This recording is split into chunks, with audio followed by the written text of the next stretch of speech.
must be our goal and our guide. And all that we strive for as a human family, dignity and hope, progress and prosperity, depends on peace. But peace depends on us.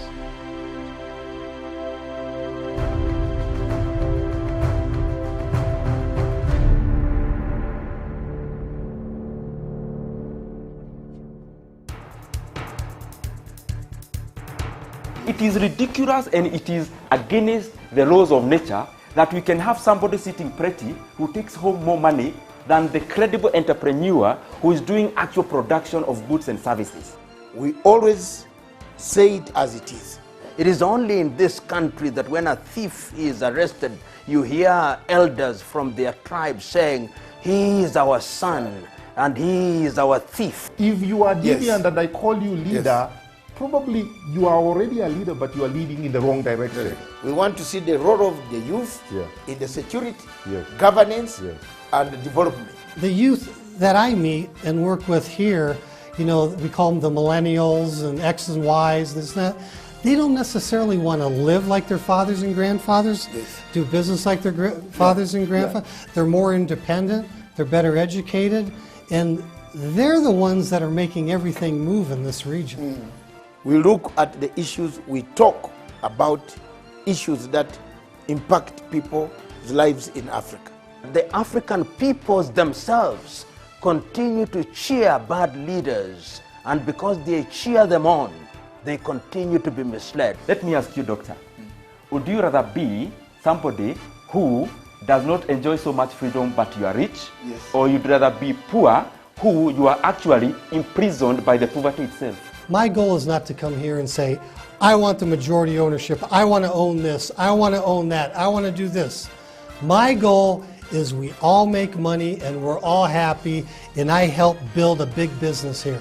Punchline is for Africa, with Africa, from Africa.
Peace must be our goal and our guide.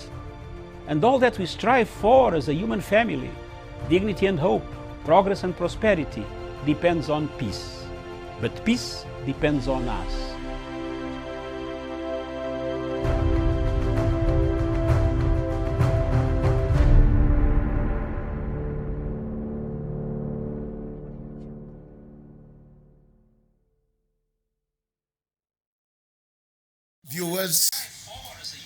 Good afternoon, viewers. Welcome to Punchline Africa TV, broadcasting all the way from the Republic of Kenya in Nairobi. Viewers, we are very sorry for the late start due to technical problems on our Facebook transmission to the satellite system. But I hope the satellite system in Berlin will pick us through Twitter and YouTube. Those lines are on and it will come back very shortly. With me in the studio today, we are delighted to have a guest from none other than AMBAZONIA. This gentleman, we have been together, we have seen quite a lot of changes in Africa. He's one of the African liberators, one of those people who speaks it and says it as it is, one of the few people struggling to put out a message to the world, to the international community, that there is need. People are dying in AMBAZONIA, and therefore we need to see the results from the international community, the African Union, the United Nations, the Commonwealth, ECOWAS, Human Rights Watch, Amnesty International, the rest of African countries to support Cameroon and to support the people of AMBAZONIA towards a two-state. I think I have no words to mince, towards a two-state, nations. There is no one state. Things fell apart in Cameroon long time ago. So for us to pretend that there will be one state solution is useless. And as Africans, it is time we started speaking frankly to solve the problems. Because what we see in Libya gives us enough courage to speak out against the same powers that brought us where we are today in Libya, against the same powers that are mutilating Sudan today, against the same powers that left AMBAZONIA to be as it is today. The people who refused to take up Resolution 1608 of the United Nations General Assembly, the people who refused to engage, brought us where we are. And we have never been shy to say it, especially myself. And the guest in the studio might say it louder because he is an AMBAZONIAN himself.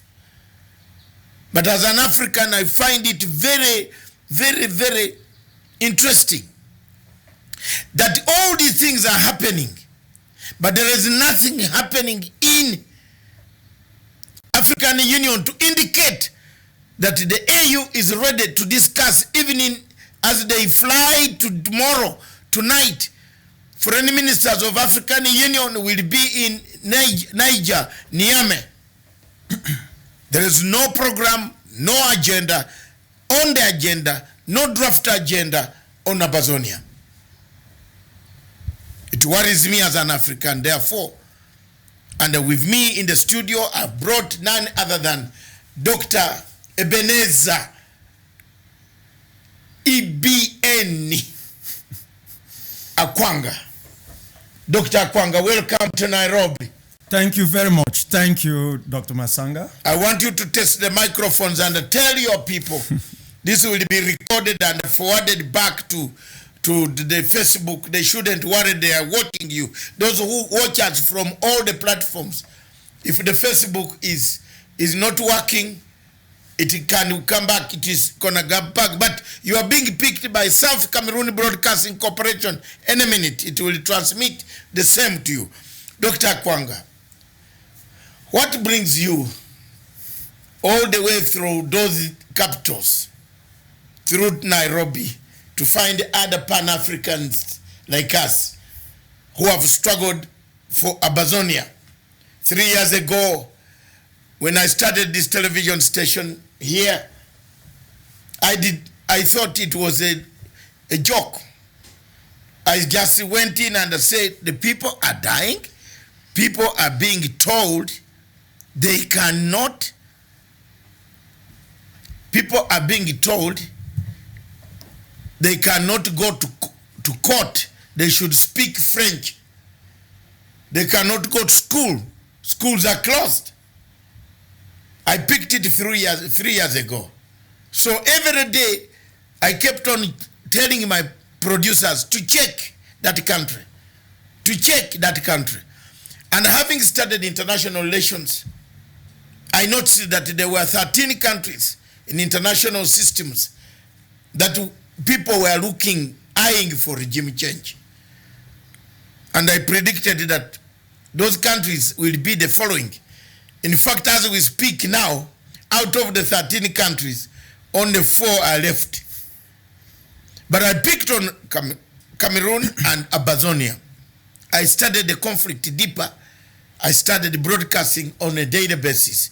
I discovered, the more I went deeper, the more I discovered the rot, the killings, the mistreatment of the Ambazonian people by Paul Biya. I believe you have walked that journey before. You have been part of the people. Please share your story.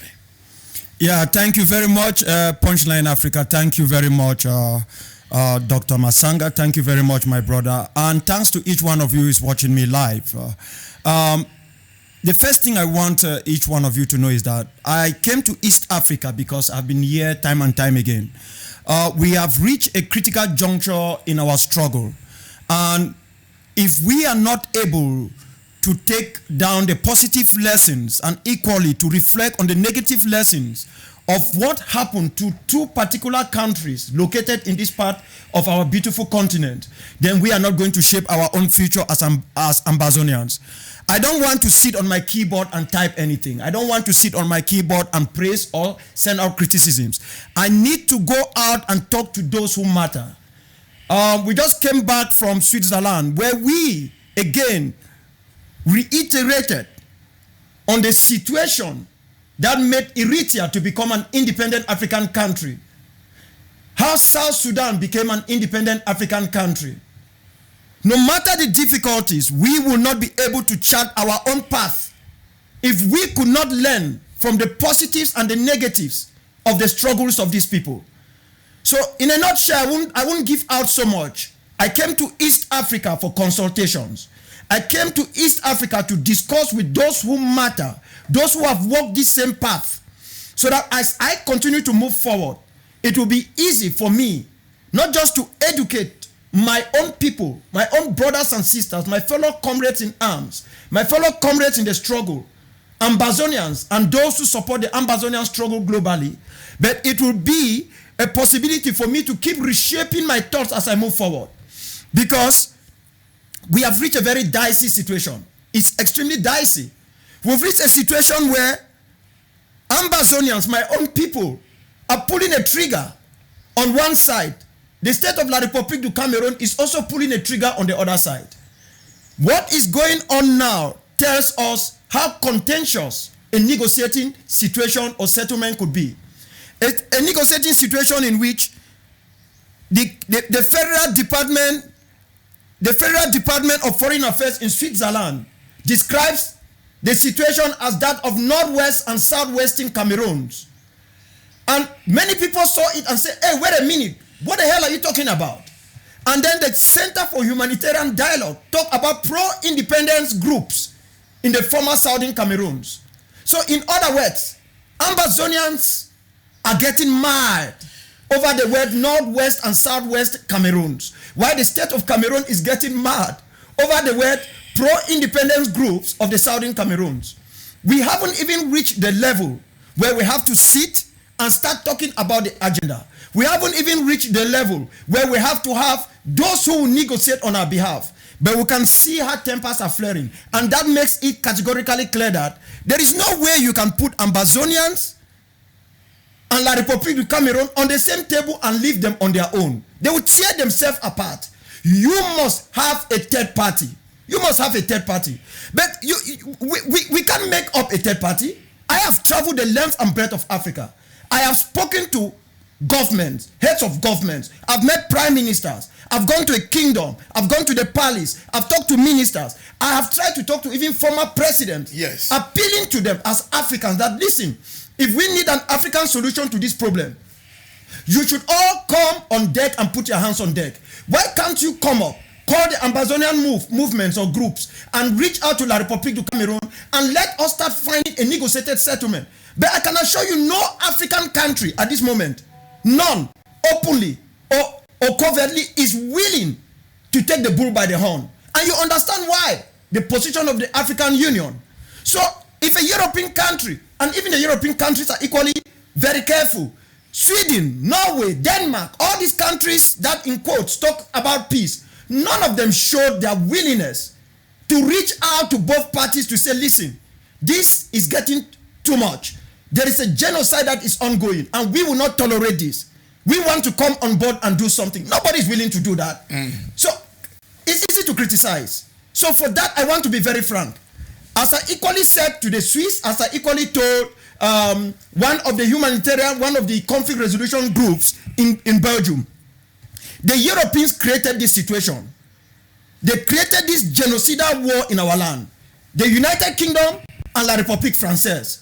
And we, Ambazonians, or those of us even of the African People's Liberation Movement, will not tolerate any other European country or European entity to further come on and help to create more chaos by either dividing the Ambazonian liberation groups or by further dividing and further enhancing the persecution of our people. Europe should clean this mess that they created. Europe created this mess and they must clean it. Remember that the United States went to Vietnam to save Western civilization because of what happened to France at the Battle of Dien Bien Phu. But they themselves met a cow. So it is simple. I came to East Africa for consultations. I came to talk to those who have walked this same path. I came to understand the difficulties they had and the successes that they achieved. I came to let them know that we are not in any way preparing a South Sudanese situation in Ambazonia. We can avert it if we are serious. But we will not avert it if we can sit behind our machines and just go on and say, no, we don't trust X or don't trust Y. Because at this moment, Dr. Masanga, there is not a single European country, when you use the word trust, that any Ambazonian can they trust on. There is none. They created this mess. All of them know exactly what has been going on. It has been business as usual. Let us go sit on the table and let us see whether the state party, La République du Cameroon, is serious to negotiate. Let the onus be upon them, not us. Because when they said, listen, we want to talk, they thought we are so divided that we will never agree to sit and talk. Let us give avenue for peace. The only reason we are fighting today, Dr. Masanga, is not that we want to obliterate the citizens of La République du Cameroon. Not at all.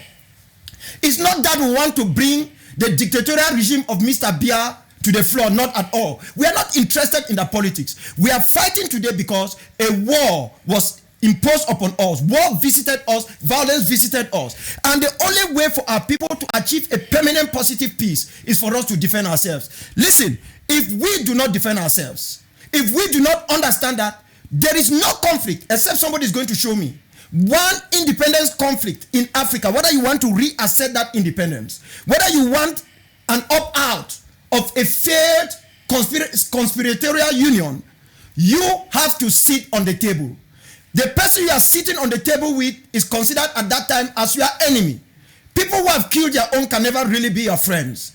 It is only these two people who must talk. So if we are scared to talk and we start looking for roadblocks, trying being suspicious of anything, our people are going to suffer. Most of us who live in the West, our children go to school. We have our wives. Look, doctor, there are people back in Ambazonia, men, who have never been able to have a sex relationship in the course of this war. Most of us who say we're Ambazonian leaders, we sleep well, we drink wine, we drink champagne, we go to birthday parties, we go to marriage ceremonies. In fact, we go to churches without any fear of favor. We should truly think about our people. The same Ambazonians who are like myself, who have written to the UN, written to the State Department, written to the EU, please can you intervene, can you do something, are the same people who are so scared to come out and say, listen, we are ready to talk. Let's prepare ourselves And let this other counterpart, let this other side, the state party, come to the table.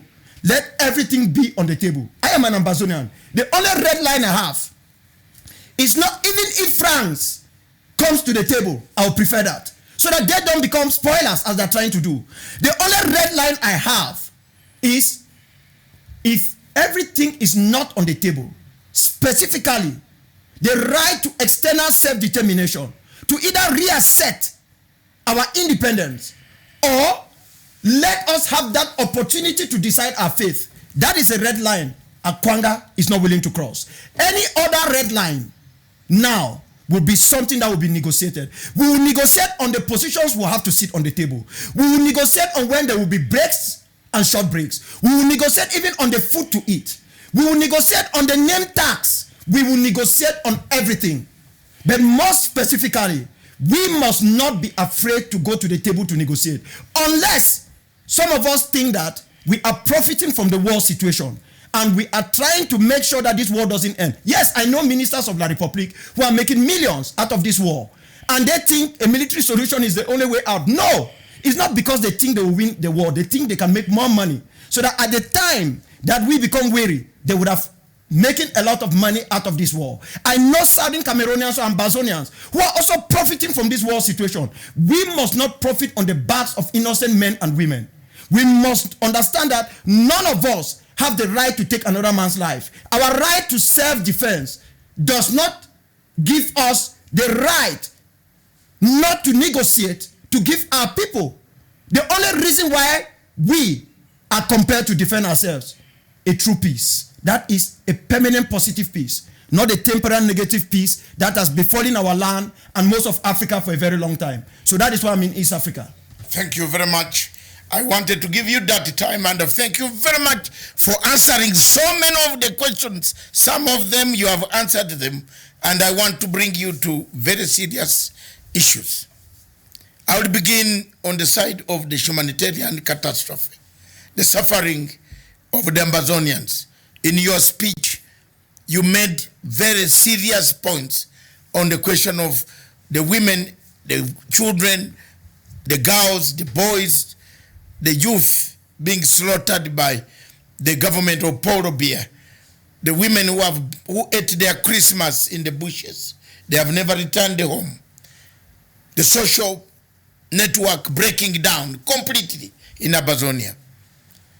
While pursuing political structures for political engagement, what avenues have you put in place, you being one of the leaders of the Ambazonian people who has struggled, who has gone to prison 7 years? I've all got all this. I'm summarizing it up. You have seen quite a lot. You are now heading the path, because I was waiting in your speech to hear whether you are heading the path I was in when I fought and I came back to the table with Museveni. You are talking to another man who came back to the table. The conditions in Uganda are similar to what you are having today. We had gone to bush. We had picked up arms. The fight was bigger than what you thought about. Yours is beginning. It has been, one person is bad to die, but 1 million killed. Over 2 million displaced in northern Uganda. But lastly, we came to table. We hammered an agreement. Northern Uganda today is as peaceful, as soft as cotton. You can't believe there was a war. You can only remember there was something. But you can't believe the type of people who returned. I returned over 120,000 refugees. Displaced, abducted children. They are there. They are back home. They have never taken a bullet. They have never shot a person. They have never killed a person. Humanitarian catastrophe seems to be the one weakening factor that the liberation organizations face, because they don't know what to do with it. The international community where you are coming from, some people are saying call it liberation, call it independence. Some people are fearing. You see that fear? That fear is where you are all of you Ambazonians are going to break. I'm an elder like you. That fear of not confronting the situation as it is where Ambazonians are going to get confused. Break it. Break it. There are people dying there. Let no Muzungu tell you. In fact, let this not be an interview. Let's discuss the situation in Ambazonia. The white person, whether in Switzerland, whether in Paris, whichever avenue you can go to get the people, your people, remove them from the suffering. That should not be stopped. That should not be stopped. Because I was one of the few people who could not stand Museveni, even to see him face to face. I would vomit. I would spit. And I walk out of the conference room. But I finally looked at the suffering of the children in the camps.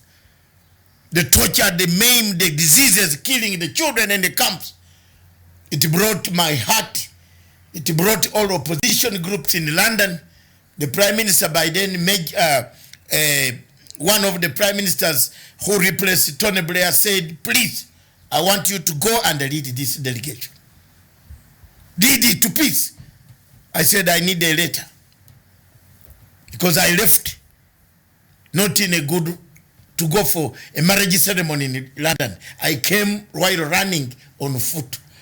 So I would need a letter to authorize me to live here where I have been to go and negotiate this peace. What brought us together, and I want you to take this lesson from me, is that humanitarian suffering, the thing you have knocked on here, the social breakdown, where children in northern Uganda could sleep in a hut, 6, 8 children, their mother is here, their father is here, the children are here. The social structures, as you know, we can't speak beyond that, as elders of Africa, broke down. Women could not have any discussion with their husbands. Husbands cannot have discussion. Children are watching. In one hut in northern Uganda, we decided enough is enough. And I want you to take a lesson from here, that the route you have mentioned of a humanitarian catastrophe, that is your strongest point. That is your strongest point. It doesn't stop you from doing what you want to do.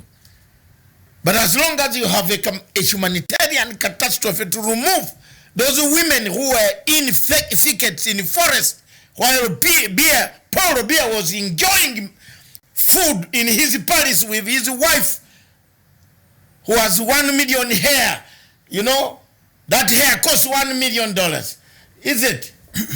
They were enjoying, but there were children dying. There were children who have never seen medicine. There were children who have never seen food. There were children who have never gone to school. There are women who have never seen any shower. They are there. That's where you are going to win the war in Ambazonia and become an independent state. Because to me, to tell you a lie that I'm going to negotiate Ambazonia to become La Republic is a silly mistake. And let the international community know this from today. Because you people, when you talk, they will call you Cameroonians are talking. No! All of us who have studied this subject of international relations understand what it is. There is no way you are going to stop. There is no way you put Cameroon together. It's gone. The train left a long time in 1961. Under Resolution 1608, we delayed. It broke down. There is no other way you can repair this train to come on the rail to deliver anybody in Yaoundé. Hello? Hello? That is... I I want you to pick. Let's let it not be an interview. Let's talk for the people of Ambazonia. Let them listen to this. You are not just passionate. You've been an anchor for this struggle. This is what we call Pan-Africanism. It's not big words. It's being realistic. Look, my brother. You see, I came into the studio and I had a short discussion with you. I told you that by the time I left where I'm lodging, someone said, "Doctor, are you going for a marriage ceremony?" I said, "No." You're beautifully dressed. I said, "No, that is not the reason." I said, "We have reached a critical juncture in our struggle. Dr. Masanga, the white I put on signifies our readiness to negotiate for a permanent positive peace. The black I put on signifies that we will never, no matter what, forget the men and women who have sacrificed so much, who have died and are buried on mass graves. So every time I want to do something now, I have to do it in symbol of these two differences. The shape of looking for peace, but not peace which will betray the people or betray the very goals of the people, but not also being afraid to talk to whosoever. Yes. For the cause of peace.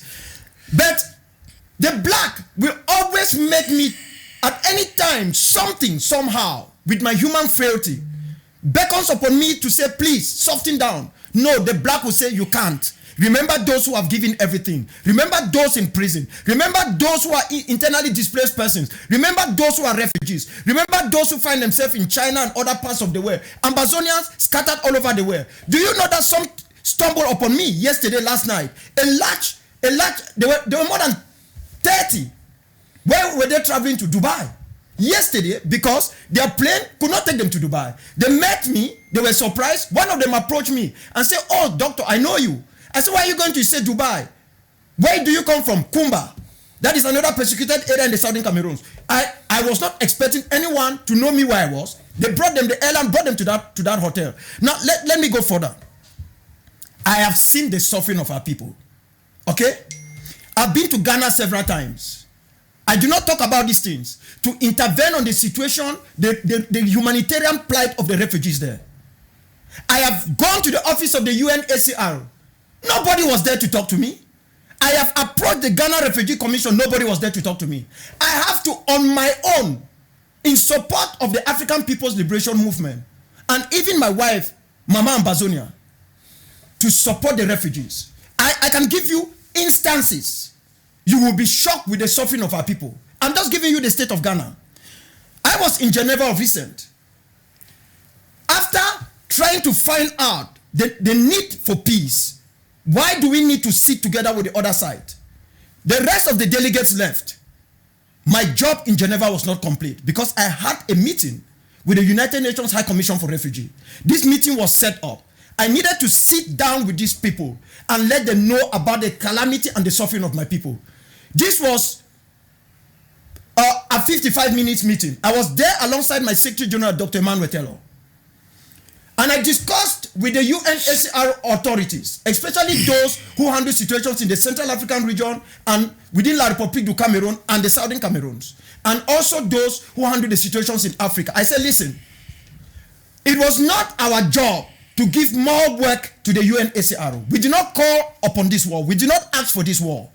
But if we do not do something now, if the UNHCR do not actually live up to its mandate, my people will continue to die. Because they are dying every day. The number that are dying from humanitarian situations are far higher than those who are dying from the bullets. This I am serious. Yes. And any true Ambazonian who truly wants our people to be free should not be one who will not be able to become a pragmatic, realistic extremist. That is what I call myself, and that is what I call those who were bold enough to take every risk to fly over to Switzerland, despite the difficulties, despite the worries that they had, to go to Switzerland, to learn, to find out what this process of looking for a negotiated settlement is all about. I also had a meeting with the International Committee of the Red Cross on what is going on in Nigeria, the situation in Ghana, and even the situation of Ambazonians who are in the People's Republic of China, where they are being treated like dogs. And even the UNHCR as a refugee commission, is conniving with the Chinese government to persecute my people. I have told the UNHCR that this is something I'm going to fight with every energy that I have. So as a leader, if we are looking for an Ambazonia, who are those who are going to stay in that Ambazonia? When children are dying every day from malnutrition, they can't eat. When there is so much suspicion in the land that even humanitarian workers to have access is a problem, as state terrorists are attacking them. So these are very serious issues. If we cannot keep aside our pride, keep aside our greed, keep aside our inability to understand how this works, because Dr. Masanga, I am saying this in open. Yes. I have looked at all the Ambazonian leaders. I have not seen one that is as extremist as myself. But I am a pragmatic and realistic extremist. I don't take my extremism to a length where the very people that I want to save, I participate indirectly in punishing them. Okay? We should stop joking with the lives of our people. We should not say South Sudan fought 2 civil wars for so many years. We are not South Sudan. We must learn from the South Sudanese situation. Okay. We must not fight as Eritreans. We must not fight as you fought, Dr. Masanga, with your comrades to liberate your people. We must not. We must take lessons from that and make sure that we create our own path while learning from what you people have gone through. I am prepared, as I've said, to sit even with La République Française. But the red line is simple. It's independence. It's a two-state. There is look, there's no going back in this issue. Okay. I have told the world, this is what I told the UN, and this is what I told, I had also a meeting with the UN Human Rights Committee. I've told all these bodies that there is one thing that we are not prepared to negotiate for. As much as everything is going to be negotiated, anyone who wants the people of the former British Southern Cameroons or the Southern Cameroons and the people of La République du Cameroon of 1st January 1960 to cohabitate in any form of a federal system of government is someone who is going to see a situation worse than the Hutu-Tutsi in Rwanda. We do not trust ourselves. We cannot in whatsoever method live together with these people. I've said the same thing to the United States of America. I have said this message to the UN and every other party. We have said, let us sit together. First, this war was not supposed to take place. Had they well listened to us, let us sit together and put everything on the table, including the fate of our detainees and prisoners, the fate of our IDPs, the fate of all the resources that has been taken from our land. We are going to negotiate on everything, even on the very religion that will be in our homeland. Everything will be negotiated. So, but if anyone is thinking that in doing this, Dr. AKWANGA or some other person is going to give up the right to a two-state solution, which is already there, that person should have their head examined and repaired in the garage. It's not going to happen. Okay, thank you very much, Dr. AKWANGA, live from Punchline Africa TV. We are sorry that viewers on our Facebook is being repaired, but you can see us on Twitter handle, on our Twitter handle, and on our YouTube account, where you can see us live. We are there. We are here with Dr. AKWANGA himself, one of the few people who have struggled for the people of Ambazonia, who has made Ambazonia a great country. Great listening to the people, listening and taking the messages of the world. He has explained. I thought I could bring him here for an interview, but I felt like the disunity that is tearing apart the leaders of Ambazonia, it made me very disturbed. It made me very annoyed when I heard people writing letters and I saw them in the international community. People labeling each other. You are now working with this, you are working with that, you are working. One of the weaknesses that we got in the liberation movement while fighting Idi Amin, one of the tactics Idi Amin used in 1978-79 or before that, even before my other comrades were in the struggle, when we were in a school and we joined them later, was the tactics of dividing the opposition, saying this one was working with us, or that one is with us. The people of Ambazonia should be very careful, very, very careful, that Paul Robia will send as a last-minute kick. His aim is to disorganize you. His aim, if you are on the field fighting with guns, you'll kill each other as rebel groups. If you are just in a political wing in London, Museveni would send several messages, even saying that yesterday we saw Mr. AKWANGA with 2 suitcases full of dollars. Hello? You have to be careful about this. How many of our people have perished as a result of being persuaded to leave London to go home, only to find their bodies flying and floating somewhere on the river? How many? From 1985, we have lost so many people, lulled because of money, to join the government in Kampala, and then they end up being eaten by animals somewhere. His body thrown on the road. Some of these friends of mine used to leave some of us saying, you are stupid, you don't understand. Said, no, I will stay. A coward lives longer. So let me tell you, Ambazonians, the aim is to get a state. There is no shortcut. And anybody, as I've told you, and it is good you know it, because people will hate you. Yes, of course. If you don't stand firm and ever cut your tongue by saying we shall be one Cameroon. It is not there. There's no one Cameroon anymore. As we speak now, the European Union put across 120 million euros. I think you have heard about that, for peace. But on the basis of a two-state, I've just picked that as I was talking. A friend from London, from the Commonwealth Office, just sent me a message here. He has seen you, they know you. Why is it only, Doctor, 1 second, why is it only the European Union? Look, there is an African-American member of Congress called Karen Bass. Yes. She's coming up with a resolution, they call Resolution 358. This woman has traced her genealogy to the Southern Cameroons. Do you know the purpose of Resolution 358? It is to constitute a federal system of government. And then you find other Ambazonians who go out and think that this thing is a charade. When we say make phone calls, they say, oh no, don't do that. We have won a diplomatic victory. You have said it all. There is one thing we must understand. People are so scared. The European Union looks at its interest. The United Nations itself. Let me tell you something. Do you know that even the African Union is so scared of having the United Nations get involved, that if the UN gets involved, they will mess up everything? And that is not even all.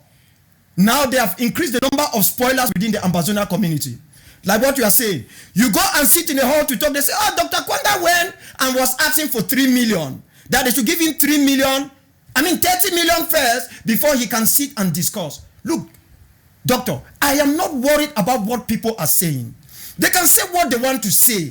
I am a very small man. If I die now, they don't need a big coffin to bury me. They don't need it. They need a very small thing. They can even just wrap me on a piece of cloth and throw me. After all, when you are dead, you don't feel the pain. Of course, dead people a dead man is a dead man. Yes, he doesn't feel the pain. And that is what I've told our people, that if we cannot take risk, this interview now, when I even spoke to my wife, you know what she told me? She said, please, can you have this interview before you leave Nairobi? Knowing that you will not only end in Nairobi, you are going somewhere else. Because we have heard words that La Republic is planning to send people to find a means to kill you in Nairobi. Then I said, Mama, you know that this thing is risk. You've accepted it long time ago that I should take this risk. If I am not willing to take risks for my people, I should not be sending other people's children to carry arms to defend us. That is not just hypocrisy, it's act of criminality. We need to take risks, even to risk our own lives to save our people. Yes. Period. I am going to do whatever it takes as long as there will be no compromise for Ambazonia to become the newest state in the world. Okay. I will have no compromise. Not with an Ambazonia, yes. Not with La République du Cameroon, not with the international community. But am I willing to sit and talk? I will do that because no other problem in the world, nobody can show me one problem which has been won for the case of independence or restoration of independence or external self-determination through the courts. There is none. None has been won through a military solution alone. I can give them evidence. If they have one, I will give up my right to independence. That is not something I'm willing to negotiate. I want everything on the table. The terms of releasing the prisoners, the terms of separation, everything has to be on the table. We are human beings. If we don't talk now, we might have to talk tomorrow, but it will be too late. And I think our people have given up enough that we don't want them to fight for too long as others have fought for too long. People should not say, oh, we should continue fighting. They should continue fighting. You are in London or you are in Germany. Can you go down there and carry arms? I have carried arms. I went to prison for doing that. How many of them can do that? We sit on Facebook, we sit on our Twitters, we write whatever we want to write. You who is not even a bona fide, born and bred Ambazonia, you are braver than most of them who say they are leaders. How many of them can carry up arms? Even to talk about it. When I ask them that the right to self-defense should be carried out, you know the names? The very people today who want to champion it, they were the ones who want to persecute me. Everything I have said, doctor, has come to pass. I don't need praises. I just want them to learn their lessons. I am telling them that we are going to negotiate our way out of this. We will have our freedom. Anyone who thinks they have something to contribute should come on board. Let us negotiate for the sake of our people who are dying, not for the sake of La République. It is for our people that we want to solve this problem now. It's not for the state of La République. They can't force us to go to the table. We are going to do that with me or without me. So this whole notion of Dr. Akwanga, we gave him a brown envelope, or we see Dr. this or Sister this or that somewhere, is going to spread. And people who don't have faith, people of little faith, will become victims of it. They become spoilers. And when you move from the state of being a spoiler, you become what? A pariah. Yes. When you become a pariah, the international community will come after you. Yes. I don't care whether they are going to come after you. I care about the fate of my people. I am prepared to take any risk. If La République wants to kill me here for what I came to do here, let them come. I'm ready to die. I can die anywhere. I know I would have played my own part. I'm not going to give up. They can. Kenya is a state. You are not advocating for. You are advocating for peace, and you are telling the people to have a peaceful way of resolving the conflict. The conflict cannot go on and go on and go on when people are dying. Your people are dying. You are right when you say... There is a secret that I did not tell you and Ambazonian people should know. Yes. I've talked to nearly everybody in La République du Cameroon except Mr. Biya. I am the last person somebody would have thought I would talk to them for the suffering that they did to me. I would have been the last who would say I will kill everybody. No. Those who have not understood suffering, who have not tested it. You know why you are the way you are? Because you are not like everybody from your own area. You tested it. Yes. Those who have not tested suffering, who can stay from distance and throw insults to the gendarmes and those who are terrorizing our people and the rest, they do not understand. They do not understand what it takes to fight to save the lives of people. They don't understand when they share those pictures of the children who are dying, those moms who have been slaughtered, those villages that has been burned down. They do not get it, doctor. They do not. So they stand on that position and say, oh, it will be like this, it will be like that. They are just jokers. I am sorry to say this. And every struggle has its own level of jokers. This is what I want you to know. I've talked to nearly everybody. I had a meeting with the military intelligence chief. I also had a meeting with the most senior security officer of La République. When we were talking, he said, you know, Pobia is a very good man. We have a good country and the rest. I said, listen, that is your country, it's not my country. I was talking over the phone. I was not so angry that I should drop the phone. You understand? Because if I got angry and dropped the phone, the things I discussed with him, he wouldn't have told me. I would have lost.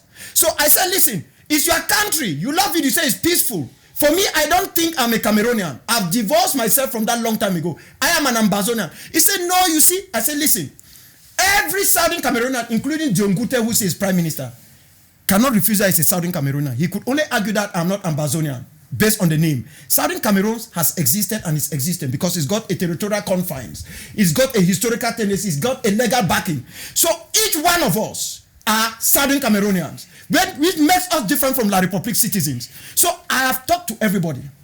And talking to people is because I know myself, doctor, I cannot be convinced. If they carry a whole truck of money and bring to me, you know what I will do? My people are suffering. It will not only go to refugees, it will go to my boys who are defending themselves. The right to self-defense is not a crime. That is why I fly and go to anywhere I want to go to. But I have said that if there was a way that we would have obtained our goal without resorting to defending ourselves in a war that was brought in our land, we would have done that. But anyone who sits and thinks that you will fight your way out of this. I told La Republic, you cannot win a military war. They said yes. We too cannot win this war. So, but if you think you want to play tricks, deceive the world that you want to talk, because you think we are not ready to talk, you are wasting your time. We will be ready to talk with you on the table, as we will be ready to continue to defend ourselves on the ground. So let us not just talk. Let us walk our talking. Let us be willing to take the same risk our people are taking. Let us not be afraid to go to anywhere. If France guarantees us something, they told me that, doctor, you are going to be poisoned. I said, listen, how many people have died? How many? Justice E.B.N died for all what he did. What has he achieved? He's gone. Maybe he's even forgotten. I know Bo Yombang, Dr. Yombang is dead. I can name you Southern Cameroonians who gave everything for this struggle, they are dead. They'll be forgotten. Some will not even have a street name on their name. But we must ask ourselves, why are we fighting this war? Why are we fighting it? Is it to exterminate the citizens of La Republique du Cameroon? No. Is it to dominate and seize territory? No. We are fighting so that we can free ourselves. How are we going to free ourselves?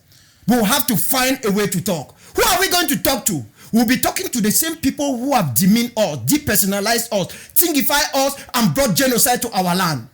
And if we do not have people on the table, if we do not understand the process, if we do not face this process with an open heart, but with a firm conviction that we will negotiate for nothing except independence, we are not just cowards. We become spoilers, and the international community will take note of that. We are going to lose like the Syrian opposition. We will lose like the opposition in Burundi. We will lose like the people of Sri Lanka, the Tamil Tigers. We are going to lose like all others, and like even the people in the middle, in Eastern Europe, the Republic of Setko. We will face the consequences. Like a Congolese. Exactly. You keep fighting. Where are they? Where are they? I've asked them a simple question. Who is talking about Syria today? CNN was showing us pictures, Mediterranean, this, that. Look at even Libya. Libya is already abandoned to itself. No, that will not happen in our land.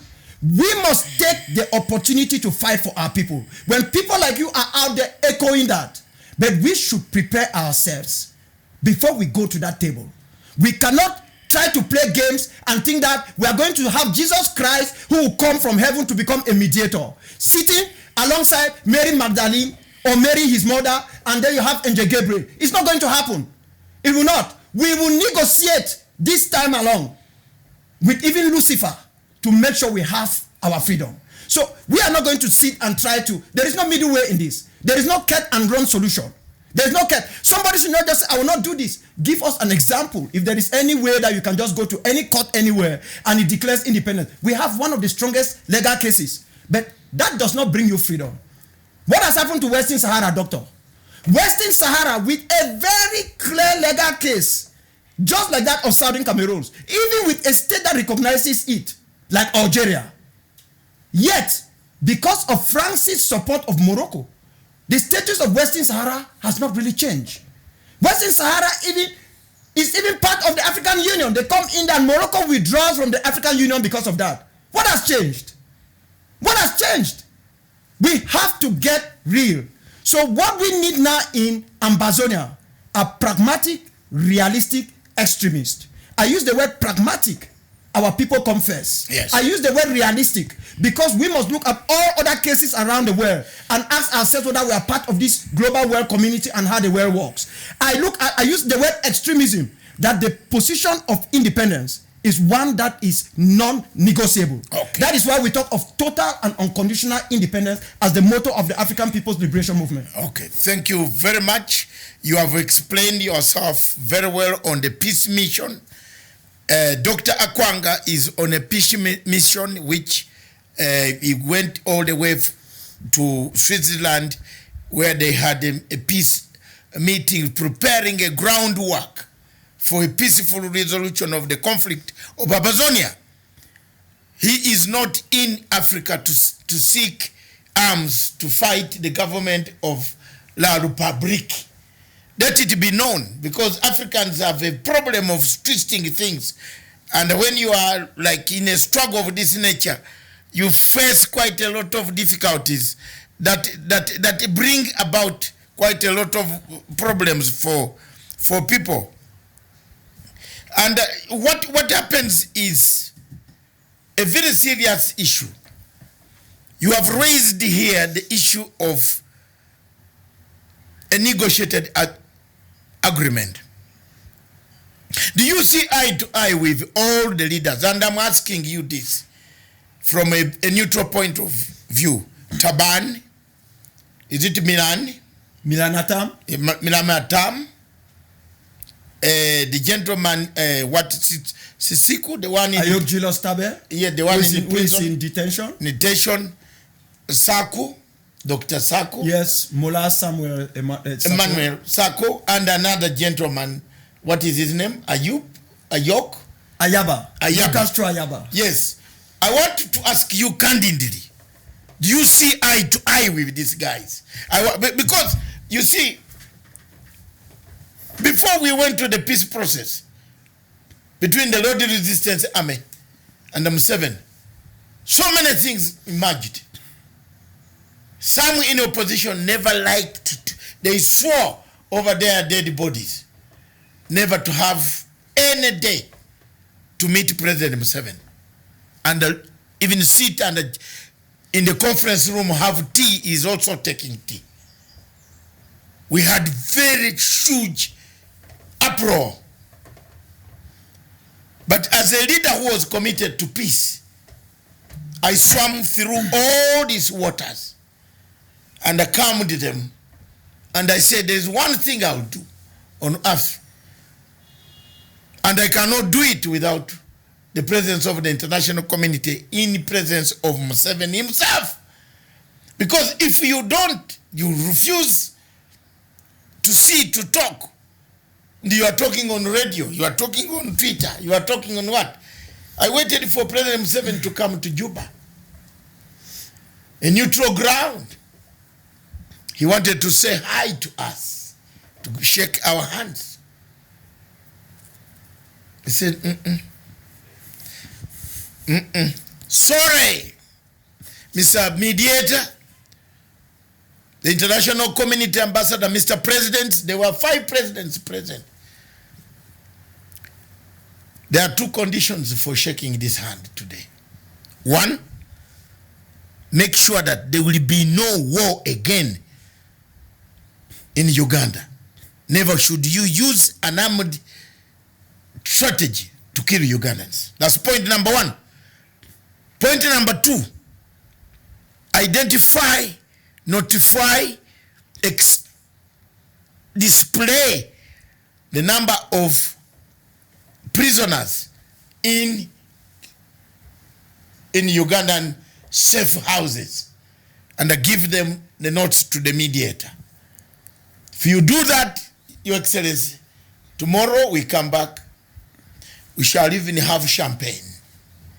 Less than that, my delegation, thank you very much. 22 of us. I want you to rise and sing in the national anthem. We see you tomorrow. That's what we did in Juba.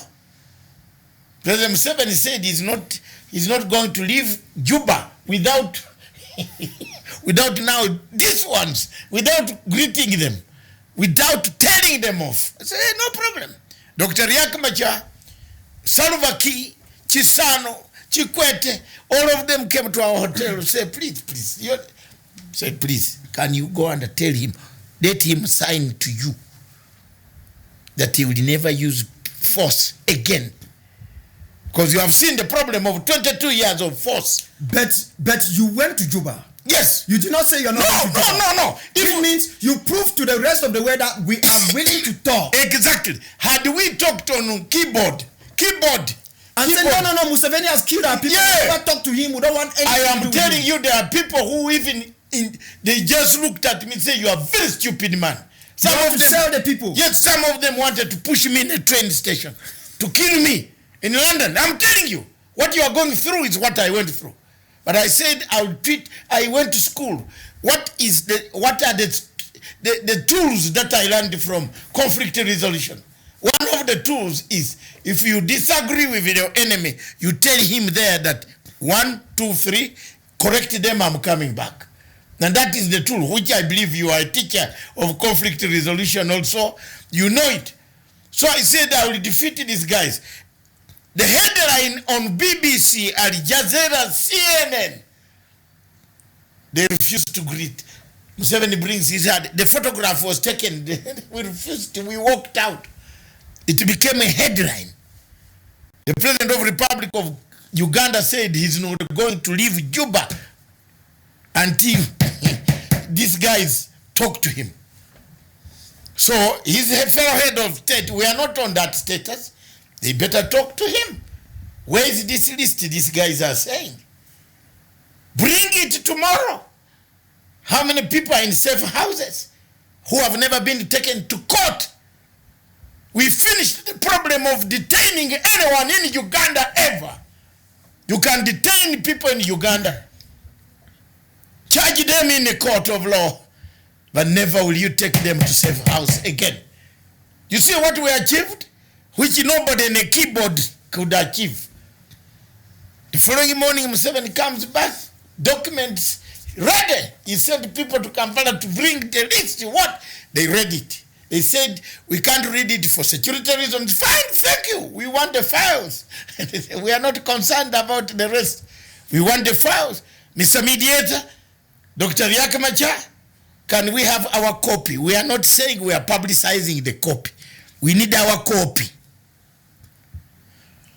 And they give us 2 hours to peruse the copies. See who is in the safe houses. How many have perished? We won a peace agreement. Even if it was not endorsed by, it was endorsed by one side, which is implementing. The Uganda peace process is implemented by the Uganda government today. We did not, what was the signature of Konyi for? Does it help the people who have returned? No. The signature was safeguarding him, himself and his commanders. But the document was to safeguard the Ugandans, that never will you again torment them. And that is exactly why President Museveni has won 2 elections. I'm telling you, he's going to win another one. In fact, he gets more votes. I am always frank, and my fellow opposition leaders get annoyed about this. They don't know how to campaign. He's going to win this one of 2021. He'll win by midday. Not because they have stolen the votes. Because they don't know. He has gone back and built peace in northern Uganda. He wouldn't allow that region to go into war again because of my document in Juba. He can't break it. Every diplomat, every queen, even the Queen, Her Majesty of Britain has a copy. They all went back to the copies. The following morning, President Museveni came and we shook hands. After 2 hours, we came back and said, hey, thank you. Then now we said, we can now sit together as long as you don't bring any silent chemicals. So this is exactly the risk you have taken, the risk you are taking for peace. If you are taking peace as your final destiny, for the people dying, the humanitarian, my point today is not politics. And I'm not going to tell you what you do in politics. It is you Ambazonians yourselves. It's you. Do what you want. That's your political structure. Mine is the humanitarian angle, why I'm here, why I've taken this television.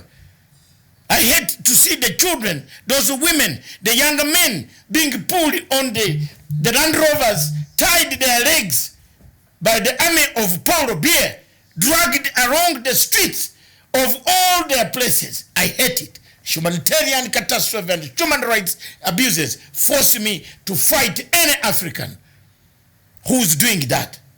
And therefore, why the problem of South Sudan, which you have mentioned, which people fear you might also, we give you a republic of Ambazonia, then you go into South Sudan issue.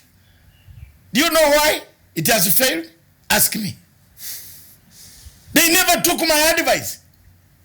Period. They never. They are now running up and down like a lost chicken. They never took my advice. My advice was not taken. First, solve the humanitarian situation, then come to political structure. Problem of Sudan is we are building political structure first before we relieve our people from the suffering. The Ambazonians are in the forest. Some have not eaten for 2 days. They find they are eating fruits, trees, herbs, wild animals. They haven't gone back home. If you don't solve that through Switzerland, where you went, and the people threaten you, oh, they will do this. Rubbish. Tell them rubbish. If you have the real heart for your people, and let me, I will also call Saku and tell him the truth. You must put a structure for your people. They need to return to go to school. The children need to go to school. There must be minimum ease for some younger children. If you fight this war for 20 years, where will the children be? They will be running without having gone to school. You need international agencies to help you to set up even ramshackle schools, makeshift schools for children to go to school. So what you are doing, if it's a peaceful way, I am with you. If people say that there is a problem, it is their problem. But as long as you don't touch,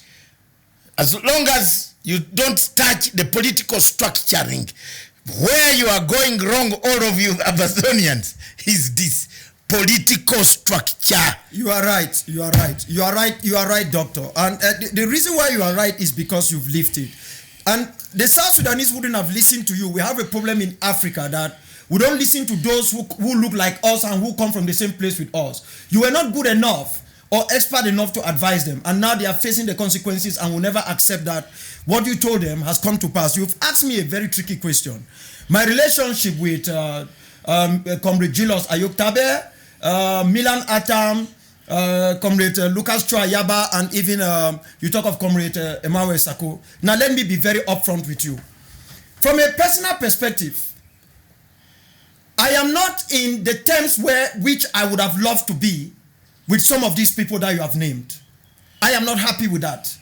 But the reality is that we live in two different worlds, where the whole notion of politicking within a liberation struggle has caused us a lot of mess. And every time I try to raise up this issue that we should not go down this road, I am instead being accused for what I'm saying that we should not do, politicking.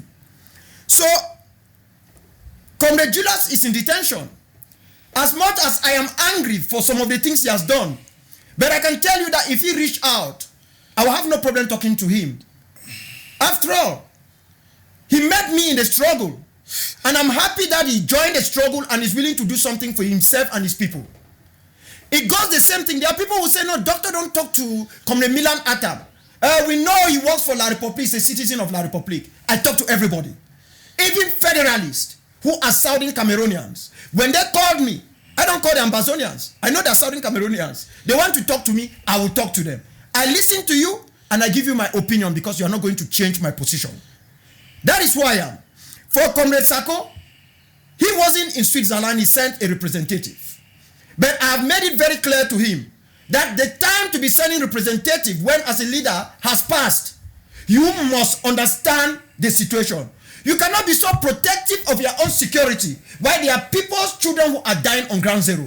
Anyone who say you are a leader must take up themselves and take the minimum risk of meeting the other leaders of the struggle where they can use this opportunity to sit together and see each other face to face. For Facebook, Twitter, and the others will never bring us a genuine understanding of one another.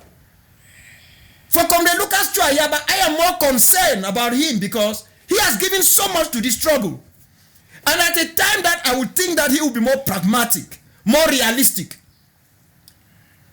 in his determination to remain as extremist in his position as usual. I am not seeing that. But I'm still hoping that he will not let himself fall in the ranks of spoilers and soon become a pariah. For I don't want anything dangerous or harmful to happen to him. He's given a lot. People might not like me say this, but I have to be frank. They could say all what they want to say is part of the struggle. He has given a lot. And this is the time that for what he has given, he needs to sit up as a man, as an individual, examine himself. Don't listen to others. Examine yourself and ask yourself, what best can I do for my people? It is not what my advisors are throwing to me from left to right. That is why you are a leader. You are a leader to lead the people, not the people to lead you to lead them. That is leadership. That is the way it goes. That is why I sit, and when I want to do something I think is good for the APLM, I'll do it. Even when the APLM does not pay my fare, I do it on behalf of the APLM and the people. And the good thing is every APLMer understands that their leader will not betray them, will not do something that is counter-liberation. They know that. So I am open to talk to anybody, even the devil in this struggle. For if I don't do that, then why should I call myself Papa Ambazonia? Why should I be fighting for a people? In that land, there are going to be all sorts of people. The good, the bad, and the ugly. You will have all of them. You're not just going to have only people who see with me. So they can insult me, yes, doctor. They can say what they want to say. They can build up stories and throw them out there. There is one thing I'm concerned. Yes. Am I doing what my conscience tells me is right? Am I truly sacrificing enough to make sure that the children who have not gone to school because I want a better education for them than what they have been going through, they will be able to go back to school under that better education? Am I able to look at myself and say that our court system will not be the same again? It will actually change for the good of everybody. Am I able to see myself through the mirror and say that our teachers will be respected just as we respect our moms and dads, our parents, that we will treat them with dignity? We will not let them get into the classroom and they face themselves where they have to teach in the language that they do not even understand. I have to make sure that real security, not fear, exists in Ambazonia. Yeah. I have to put myself last. Yes. I traveled 6,089 miles from Zurich to Nairobi. I landed last night. I had 2 meetings. I slept at past 2 a.m. 2 meetings. Nobody's paying me a salary. The only salary I have is that I'm willing to free myself and to free my people. Yes. I am ready to take any risk. I'm ready to accept any insult. I don't care what the people say. I care whether my conscience tells me is right. There are other young men out there who are doing a lot of great work. You see a young man like this young man that some people hate him too. He has his own faults. Eric Tato. He on his own supports refugees from his pocket. Our people, my brother, we have an African issue. That is why when you see... Not only your people, we Africans, including you and me, yeah, we have a very big problem. Yes. Yes, go ahead. Yes, we have an African issue. An African issue where, for example, I went to Ghana. Do you know that how I have to convince people to become part of this struggle? To understand that, listen, if Ambazonia is not free, Africa cannot be claiming that it has liberated itself. I have to explain all of these niceties. I've talked to people of Western Sahara. I've given you an example that I've met head of states, I've met members of government, I've talked to speakers of parliament. The fear that is in the hearts of these people with power, with authority, who are Africans. They don't want to ruffle Mr. Biya. They don't want to ruffle La Republique by telling the truth. Okay. They find themselves in a very difficult situation. Hold it there. So it becomes crazy. I ask them that, what the hell are you people talking about? Hold the fire. You have brought me to where I was taking you. And I think viewers, our programs will be suspended until we finish this only. The rest of the Kenyan news will be done tomorrow because the guests need to tell us what roles you have taken. 1, to write to the United Nations. 2, the EU. 3, this moribund African Union. and I've used the word moribund because it's useless. It is watching African countries. One of the reasons why I've taken a stand about African Union, you saw my latest document, which I sent it to you, is very clear. Today, as African ministers of foreign affairs gather their suitcases and briefcases to go to Niger and Yemen, there is nobody in Africa, in African Union, who has thought of bringing your crisis, your case, the case of the people of Ambazonia on the timetable of the African Union heads of state. No way. Mr. Paul Obiya and his prime minister, most likely he's the prime minister because Paul Obiya is too old even to carry one stone of the cooking pot. I'm sorry. I am very, very, very hard. Don't be sorry for telling the truth. So he cannot go there. He cannot go to Britain because I have laid. There's a document waiting there. Yes. I don't joke. Because international law is me. Is in me. It doesn't need a Cameroonian to arrest Paul Obiya in London. Of course. Jermaine, you people wake up. You have gone to school. That's citizen arrest. Yes, it does not need a Cameroonian to arrest Paul Obiya when he's in London. Paris, he can be protected. But I want to dare Paul Obiya to arrive in London. Tell him, wherever you see him, that this man, the Ugandan, has prepared the documents. The day I will see him there, I will go to the old bailey, bring the document. Hallelujah. Amen. He will not go home. That until we sort out. You see, British law, we are in the Commonwealth. Ambazonians and the Cameroonians in the Commonwealth. Most of the Commonwealth, Ambazonian doctors, lawyers. My lawyer is a Cameroonian, is an Ambazonian. Chief Charles Taku is watching me. I have the best Shakespearean English. He has Shakespearean English. How can we fail to write a document? Mr. Bia, can you fly to London? I'm challenging you. I'm not a head of state. But I want you to fly to London. And let's see whether you will come back. You will go to Belmarsh. This is what you should be. That's silent civic operation. I don't need to fight with a gun anymore. AKWANGA, I want to teach you this today. Go with it here. Use all methods, including intellectual capacity, intellectualism, tools of analysis. We can arrest Biya or the Prime Minister of Biya while he's in London for human rights abuses committed against Ambazonians in Boa. Yeah, Boya. Correct. Oh, yeah. Why are you making why are you fighting? You know, you are fighting like a Riek Machar and the Salva Kiir. You are fighting like a Riek Machar and the Salva Kiir. Riek Machar was in a detention in South Africa. Ask him who pulled the phone. This phone here.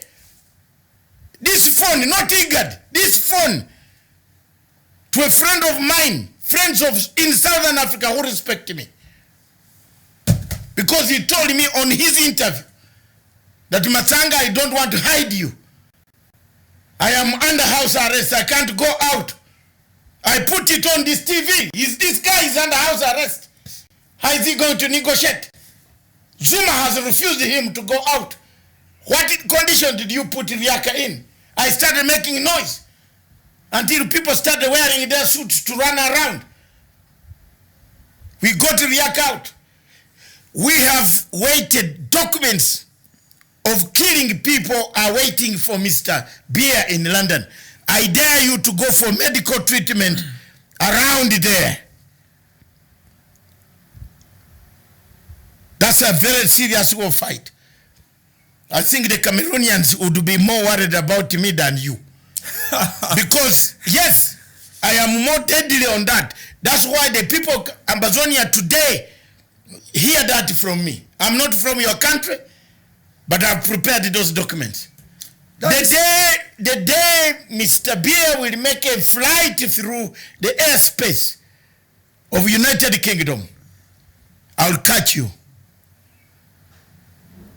I'll catch you, and you're a woman of that woman there with the hair of $1 million will remain without you.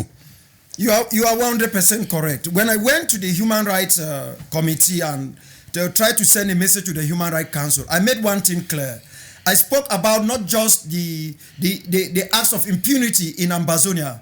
I made it very clear that there is one thing I'm trying to fight against. I'm trying to fight against the level of violence in the way people are carrying out this violence. I've equally also said that there are rules of engagement, even for us, the Amba boys, who are doing a very commendable job in defending our homeland.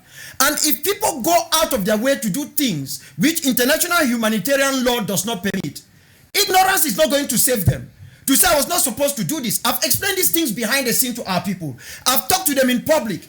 And I've advised others, don't go out and tell people to go do certain things, because tomorrow, when freedom will come, you will lose your own freedom at that time. Yes. However, there is one thing I want our people to know.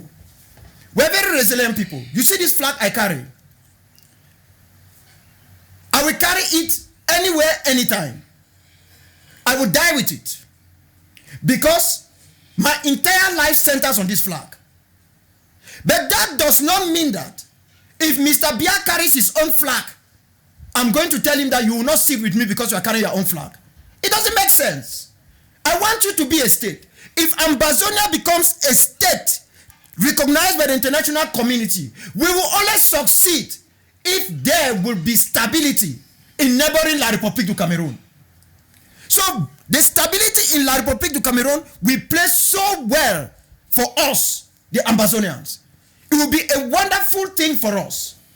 Just like in neighboring Federal Republic of Nigeria. So you are not trying to have a state while you destabilize the other one. Because you are going to be in trouble. We'll become a new state. Refugees will flee away from La République and come into our land. And under international law, we have to protect them. So I am not looking for a peace prize, Dr. Masanga. I don't want it. Because this has become a mess all over. Yasser Arafat and others got a peace prize. The Palestinian people have never had freedom. Okay? We are not looking for peace prize. We are looking for a permanent positive peace for our people. We are equally not going to create a South Sudan. And I'm making this very, very clear. It is time for every one of us to keep aside our political stuff that we are doing and look at our people in the eye and say, what do we want to achieve? If I go out there and say, listen, if you are going to sacrifice for Ambazonia, if I say, AKWANGA, if Ambazonia comes, I'll never run for office. You let me know whether that is the criteria you want. But what I'm telling our people is simple. We are going to sit on the table. And the attention span of the international community, Dr. Masanga, is short-lived. Yes. We have seen it all over the world. Let us not think that because the world is talking about us now, it will be like this forever. Just give a month. If we do not strategize and do things the right way, another crisis will start somewhere around the world. We will be forgotten. Yes. First, we are unfortunate that we are black people. Yes. We are not even like Egyptians and Tunisians and Algerians who even have fair skin.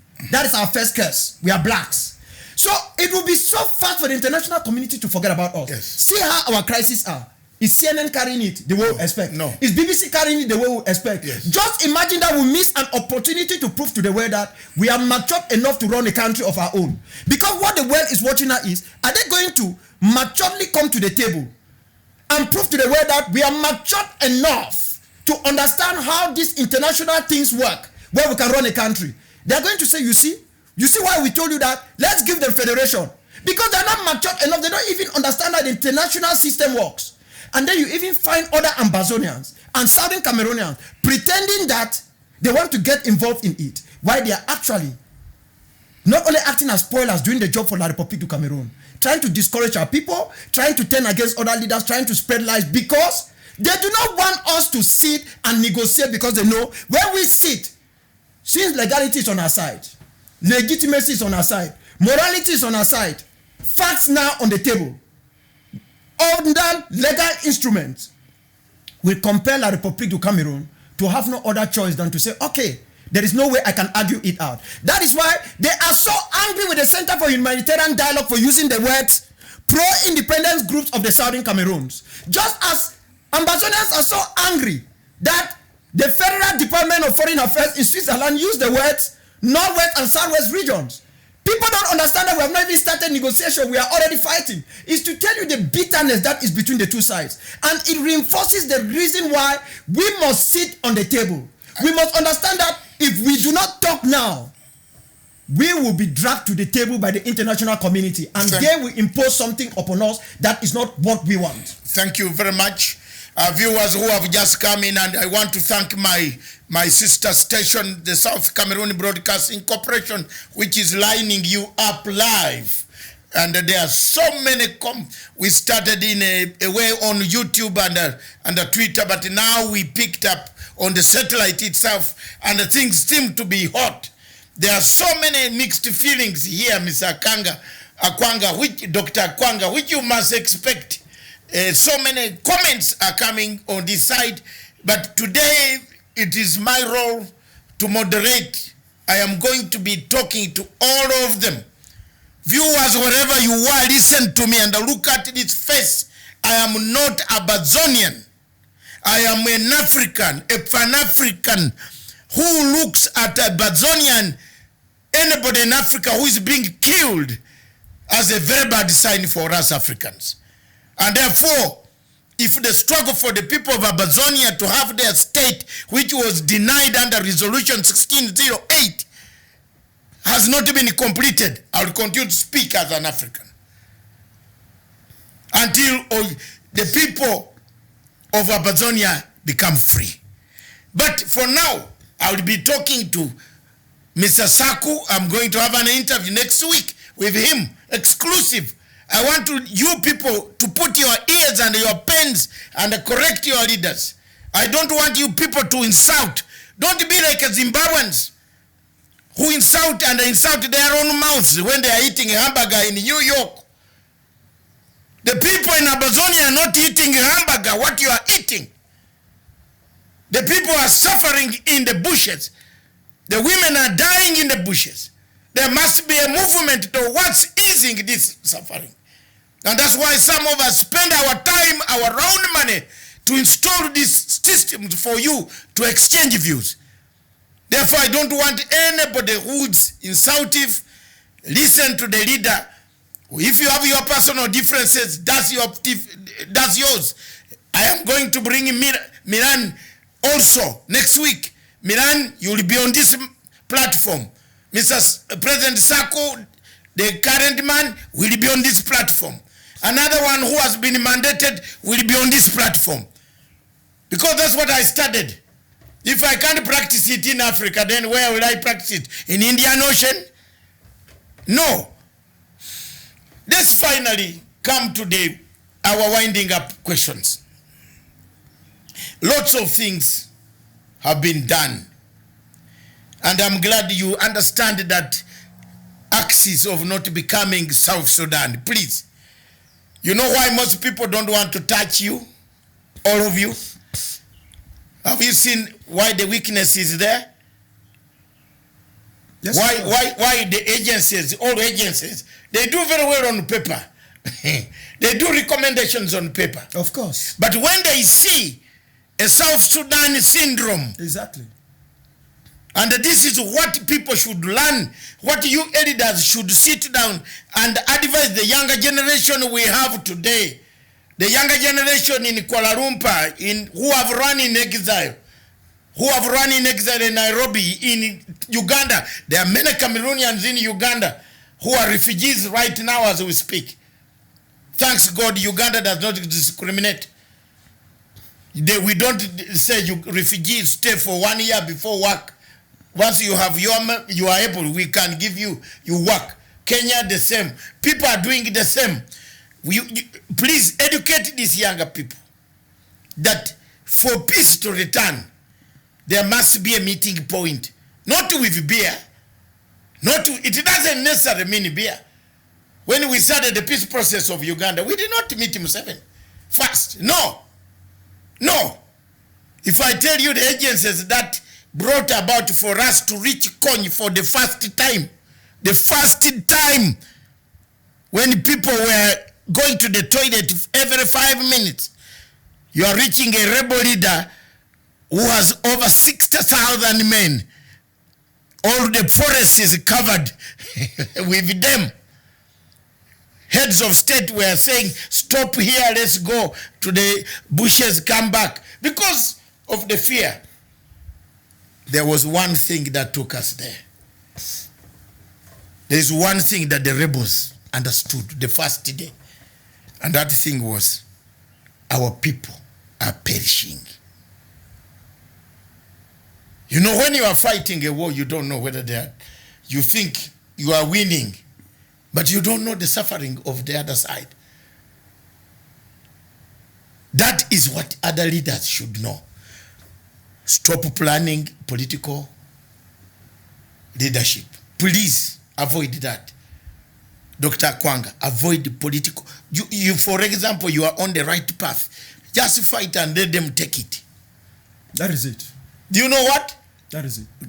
Fight for the truth. Let there be peace process. Let them take it. Of course. Don't put your name as a leader. No. Let them take it. Yeah. That's what Obote did to Lule. Yes. You remember Yusuf Lule? Yeah. You remember Binaisa? Mm-hmm. Where are they? Kofi Binaisa and the rest. Yes, where are they? They went before. Obote sat back. Mm-hmm. Because what is happening here is what I've gone through. Exactly. We overthrew Lule. That is why I talk of being realistic. Yes, and then we overthrew Binaisa. Good. Myself, I was in uniforms. Yes.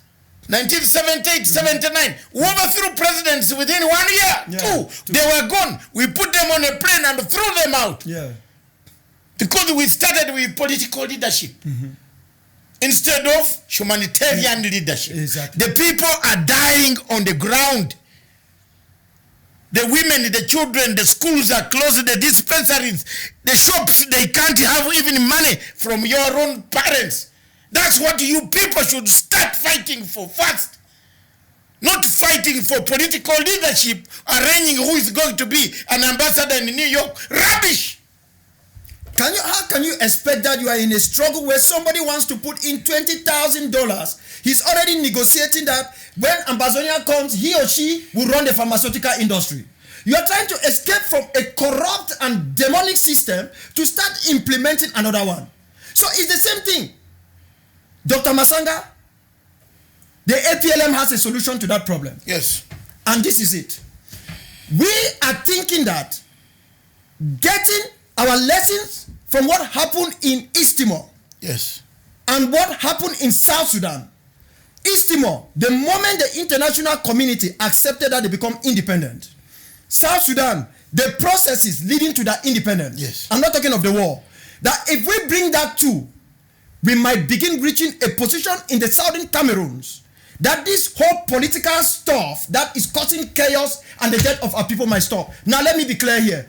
In East Timor, there was an international control. If Ambazonia becomes independent today, we will need 3 to 5 years of international control. Yeah. So that every individual who has already bribed with money to run that country, so that warlordism will not exist, so that the international community will be working with the Ambazonian people or leadership gradually, and within that time frame the Ambazonian people will not forget what each one of us have done, where they will decide that leadership will never come to you.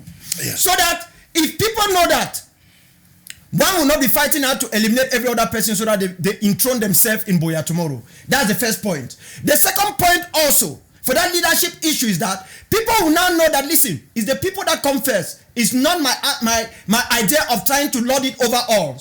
And you will see how those who call themselves leaders will start weighing out. They will be gradually eliminating themselves from the whole process, because their goal of only looking at taking power in Boya in any format, control of building schools and the rest, it would dwindle, it would diminish, and they will say, then what do I have for this? They don't know that the only thing you have to have for this is the survival of the people, protecting the people. For South Sudan, we should also understand that negotiation is give and take. So let us prepare ourselves, have a more stronger position, because we are non-state actors. We are not state actors. And because we are non-state actors, we are not in the same position like the state. Yes. That is why you find all these other people people play hanky-panky with La Republique. Yes. That is why you see international community will write tweeters and the rest. They don't want to deal with some of us. And they run. Of course, they don't want to deal with some of us because some of us don't allow them. Some of us will become pariah. Yes. And when we become pariah, you will be like Al-Shabaab, and that is the end of you. Yes. Whether it's a group or as an individual and your family, and you are declared pariah, you are completely finished. Whether you are holding a US passport, a German passport, a Norwegian passport, a French passport, when you become a pariah, yes, all this noise we are making around, you will not even find people who come and support you. In fact, if you have a US passport, they lock you in quickly. That is it. So what we are trying to say is that we should not be afraid to take our position. Okay. But we should be also very careful, because the only reason we are all in this is because we talk of the people. And let us truthfully prove that we are fighting for the people, not for ourselves. Okay. Can we do that? If we can do that, then there are greater, brighter days for Ambazonia. 1 out of 10, African Union. How many marks do you give them? I don't even give them 1 out of 10. It's 0.00. Okay, thank you. I wanted your comment. Mr. Dr. AKWANGA, face that camera. I give you time to address fellow Ambazonians, wherever they are, now without any political ink, but with a humanitarian ink. The suffering of our people. That's the camera. Take it and take it as your parting shot. The best that you have forgotten in our discussion. Unfortunately, we could not interview you. I felt I'm slightly 3 years older than you. I think so. You are 60 what? 70. You are 70 years. Then you are 6 years older than me. 1970. You are born in 1970. Mm-hmm. Then no, you are younger. I'm 64. 64 years. That is great. So I felt I should educate Ambazonians through you today. That is great. So that the suffering you have gone through from the background, I've avoided all these questions that I set for you. You answered them in the first part. And I felt today I need to say something. If this person is touching what I always like, the international approach in Switzerland to bring about a humanitarian access to our people. That's why I am happy with you. There's the camera. Well, fellow nationalists, my people of Ambazonia, this is your servant, Ebenezer Derek Mbongo AKWANGA. Some of you call me Papa Ambazonia, some of you call me Mbongo Moluta. I have traveled the length and breadth of the continent of Africa and other major capitals in the world to make sure that that moment of truth, that moment when La République du Cameroon will start recognizing that we are a people, to sit on a table with us and find a comprehensive solution to what we have all sacrificed so much for so many decades for, will come to pass. As an individual, I might not be perfect, and I know perfection is not of human nature. One of the things we must understand is that the hour is critical. The moment is pregnant with a lot of chaos.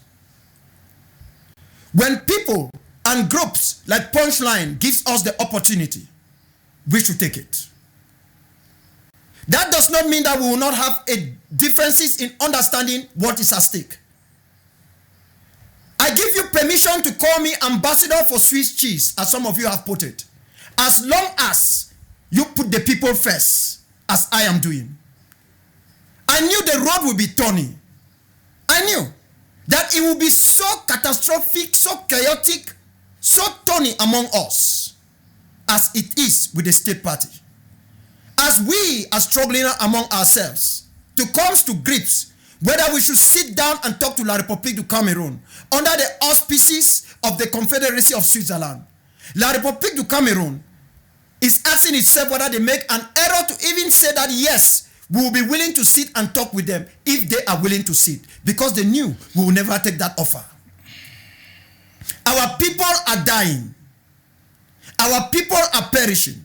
When we share pictures, videos of the massacre, the burning down of our villages, the razing down of our farmlands, the poisoning of our crops, our water, the raping of our women, and even our men, the thingification of our people.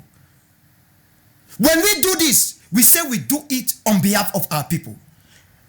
Can each one of us look into the mirror at this hour and say, truly we do it for our people? When we go out and insult one another, how can we say we do it for our people?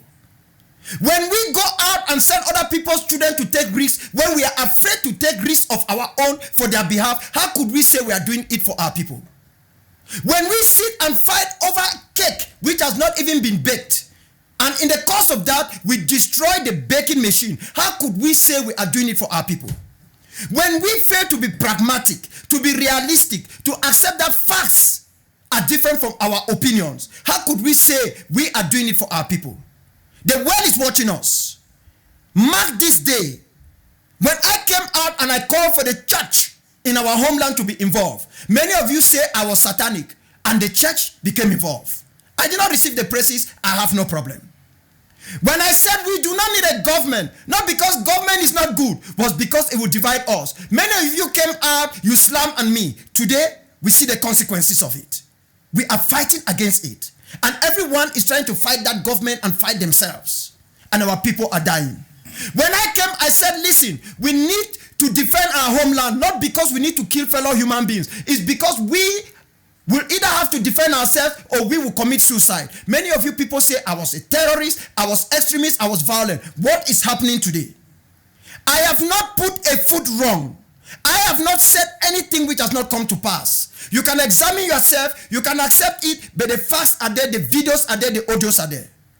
I have no problem with any one of you. Those who insult me, those who demonize me, those who do whatever thing they want to do against me. That is what comes with taking the role of leaders. You cannot be a leader because you want everybody to support you or to stand with you. You should be a leader when you are ready to accept whatever comes. It is the pain of leadership. To those of you who are fighting on the ground, to those of you who took the risk, the Bo Herbert, the Elvis Cometa, the Mark Njo, Agbo Emmanuel, Dr. Benedict, each one of you who took the risk to go to Switzerland, even with your concerns and fears which are legitimate.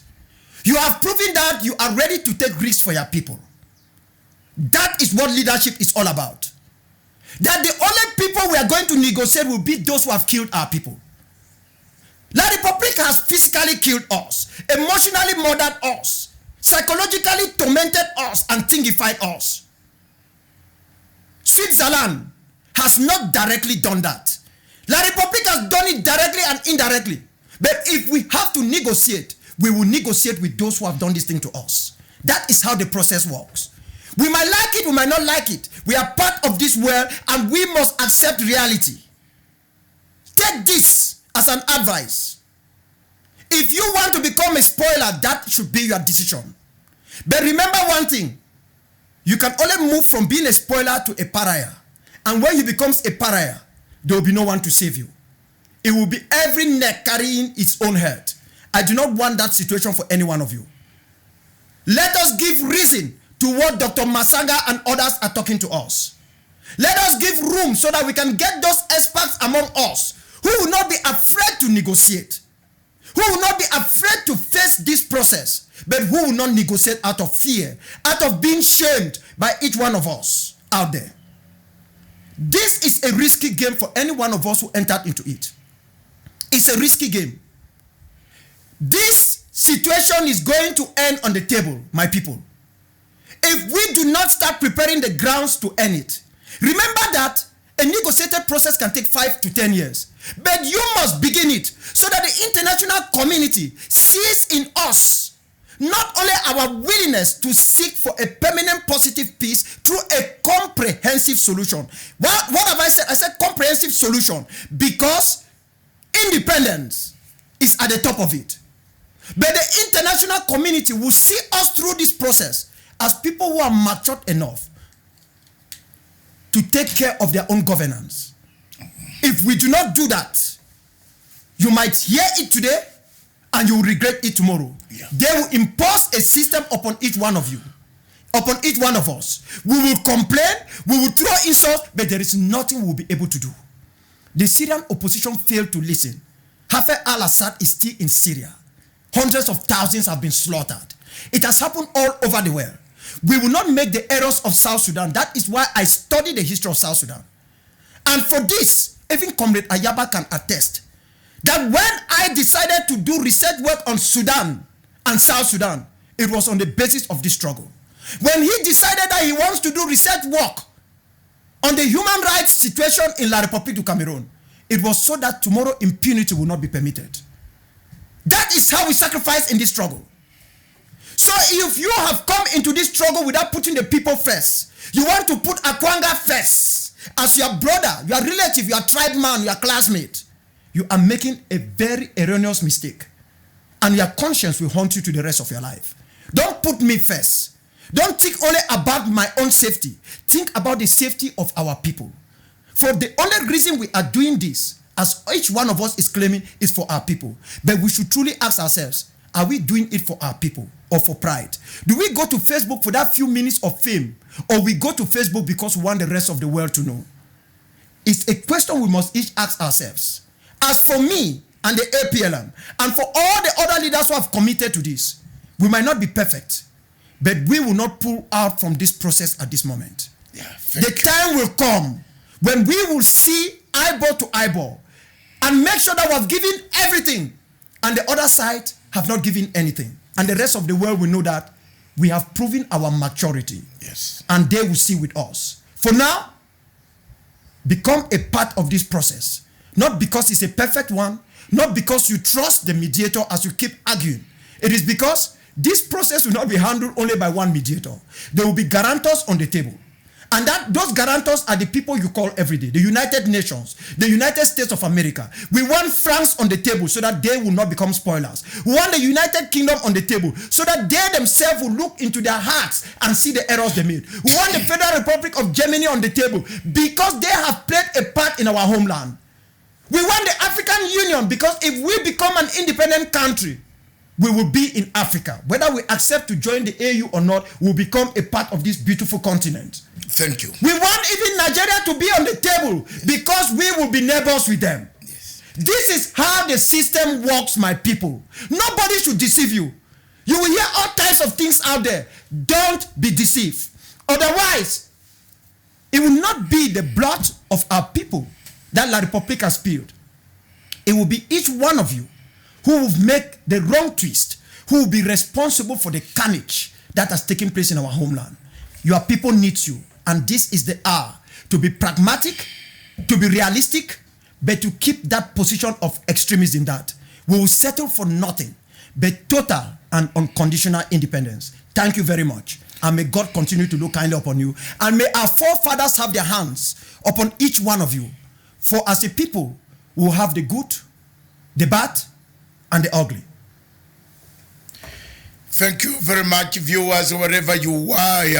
I've read your comments, and many millions on millions of you watching worldwide. I want to take this opportunity on behalf of Punchline Africa TV. Remember, 3 years ago, I volunteered to start a program on Cameroon, on AMBAZONIA. After seeing the plight of the children and those being told to speak French in their courts, that pulled me out, that took me, I'm not an Ambazonian, but I'm a Pan-African. I took it upon myself to confront the international agencies and myself to confront the governments around East Africa to allow the situation of Cameroon to be discussed openly without fear or favor. I learned about this criticism that I see today labeled against your leaders. Some call you thieves, some call you what. That is normal. It's normal in a democracy of this nature. It's normal in the sense that you are fighting not yourselves. You are fighting a monster, treated, lying, eating, drinking whining in Yaoundé, that monster is your enemy. None of you is an enemy of the people of Ambazonia. You better get out of this and start fighting. The enemy is the leader who has mutilated your people, killed your people, maimed your people, raped your people, took them to the forest, displaced them, allowed them to be killed by hunger and natural causes that kill them on a daily basis.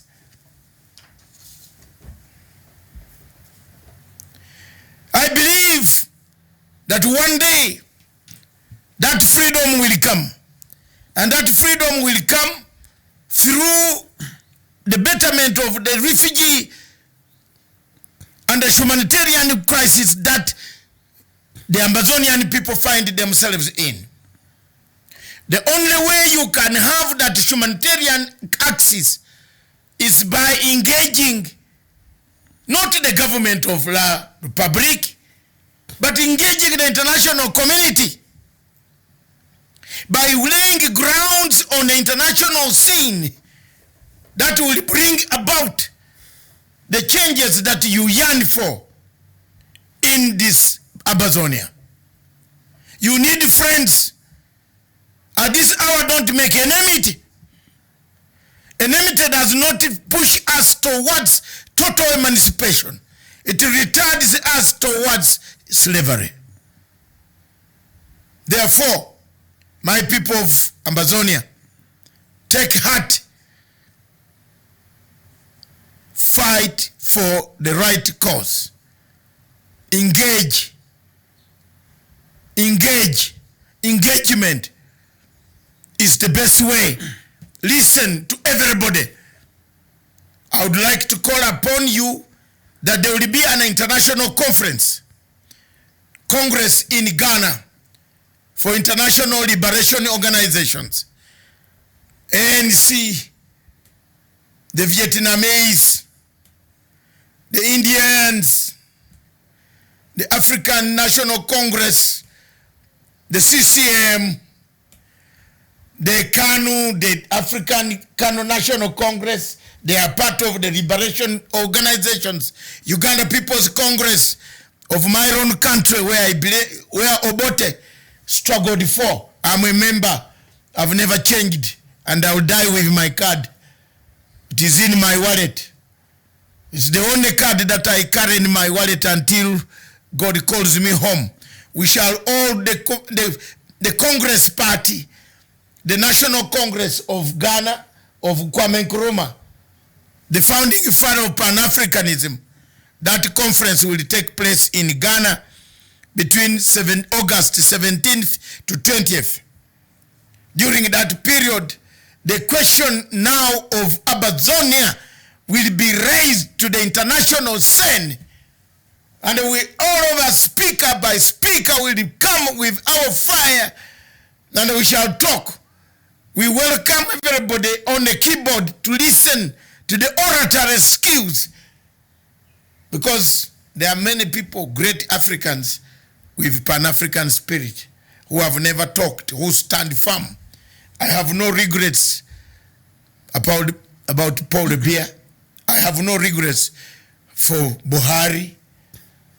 After all, Buhari, when the rats came to eat the office, was a sign from God. That was the end. In African culture where I come from, when rats eat your office, when rats eat your legs, and then you woke up going in the dew in the morning and you feel pain and you didn't feel pain last night, it means there is a time for you to depart. That's what it means. The Nigerians are suffering the same fate. The Igbo people are suffering the same fate. Partly why your independence cannot come is because the Igbo independence will automatically come if they give you yours. And that is where you are. These are the problems that your land people should be looking at. Why have people refused to recognize Ambazonia? Because automatically you recognize Ambazonia, you must recognize Biafra across the road. Hello!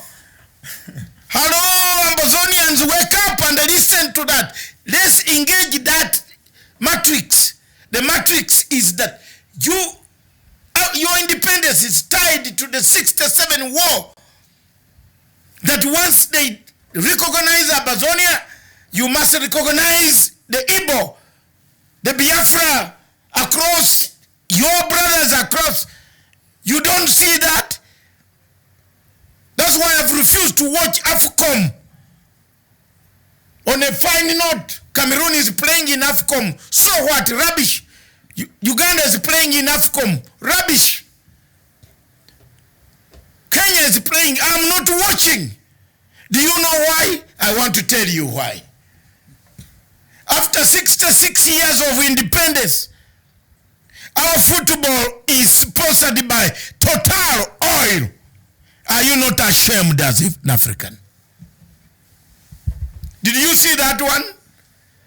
Did you people see that one? Do you see it in Africa, yeah? Do you see it yourselves? That 66 years of independence of the first country called Ghana, you are being, and I quote, you are being, your football, the only thing that unites you Arabs, whites, in South Africa, Zimbabweans, Ugandans, Kenyans, Cameroonians, is football. Then it is sponsored by the same company that is committing Kenya's crimes, which springs from France, which commits heinous crimes against the people of Ambazonia. I've refused to watch AFCOM. That is true. And I've refused. I'm not bothered, and don't ask me to watch it because it's useless. Uganda is doing very well, it can get it up to heaven. But I'll not watch AFCOM. I've written to President Museveni to stop sending me those tweets about AFCOM because I don't need them. I can't be proud as an African by Total Oil sponsoring. It has abused the human rights in Ambazonia, in Biafra, in Central African Republic. Exactly. In South Sudan, in Khartoum now. They have come to Somalia. They are killing Somalia. They are paying Somali government to instigate chaos against Kenya. I cannot. That is it. Like me, hate me, I'm not bothered. After all, you not kill all the children are produced. Out of the 8, so one of them will be like me. I've already signaled one.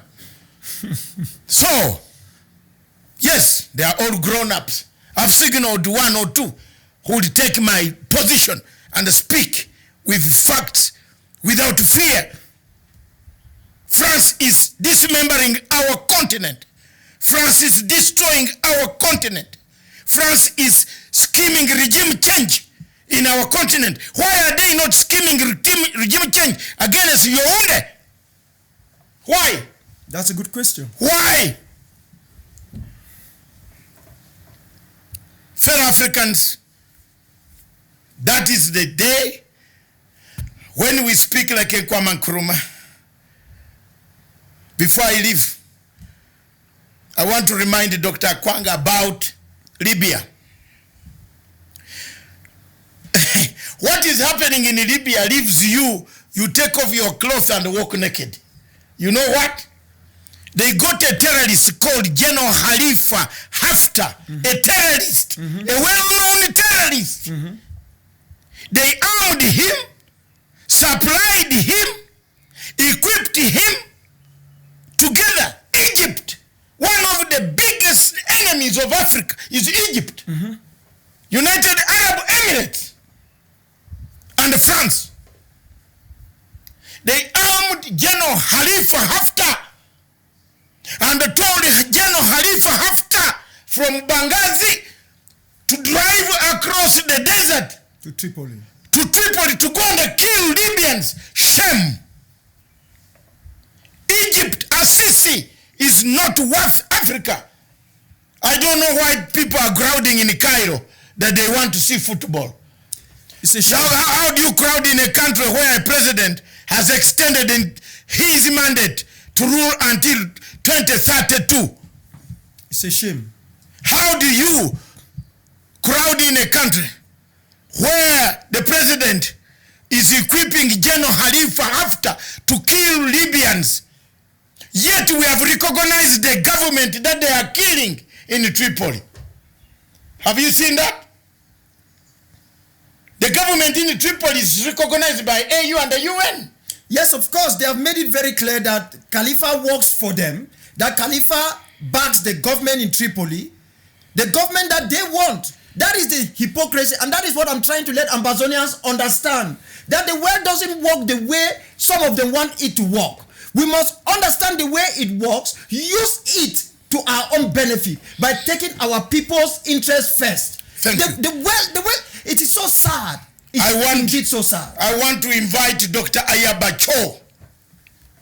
Whoever has his number, ring it, send it to me. Send it to me. Let him be on the platform wherever he is. Don't come to me. Be where you are. Get yourself on a Skype. We want to hear. I am not an Ambazonian. I will not take sides. Exactly. If where AKWANGA has made a mistake, I had a discussion with you earlier on, before you came on the show. I told you what I like, what I don't like. And I agreed that this is, if you are going peace, you must fight. If you are fighting a liberation, you must also fight a diplomatic liberation. Of course. That's why I have prepared the documents. All of you who are shouting AKWANGA on this platform, I have asked you quietly to send a message to Paulo Biya. Tell him, fly to London for tea with the Queen.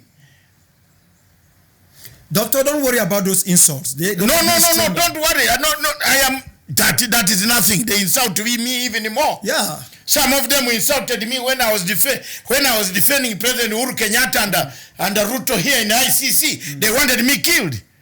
Yes. They wanted to put drugs in my bags so that when I reach Amsterdam, I'm arrested. Exactly. I know it. But today they are eating. They are driving in V8s. I'm not driving in V8s and I'm happy. But they have conscience because they wanted these two young men to be killed, to be detained like a tailor. So don't worry about the insults. I'm not. You made a focus. The only thing you don't do, don't lie to them. Don't steal from them. Just focus on international agencies. Deliver them. The peace needs to talk. You fight diplomatically. You fight humanitarianly. You fight in other forms. Diplomacy, advocacy, lobby. That's what you educated Cameroonians should do as Ambazonians. Don't stuck on petty things. You have put your life, you are not walking, hiding. You have told people you are there. So there's nothing that should worry you. But you look at the situation of Libya, you cry tears. And this is Assisi, the chairman of African Union. So African Union, the other one, the tall Chadian man, JUBILEE, that tall one, stupid Muhammad Faki, useless. Useless, that is the chairperson of AU, going to France to pick money at night, come back and keep quiet while Libya is burning, useless. So time has come as Africans, we take a stand. Because there's nothing Muhammad Faki is going to say. I'm not using a gun to talk to him. I'm talking the truth. He has spoiled our AU. He's captured. He's taken. AKWANGA AU is taken. He's captured. France says we want now to arrest a warlord. It arrests. AU has never existed.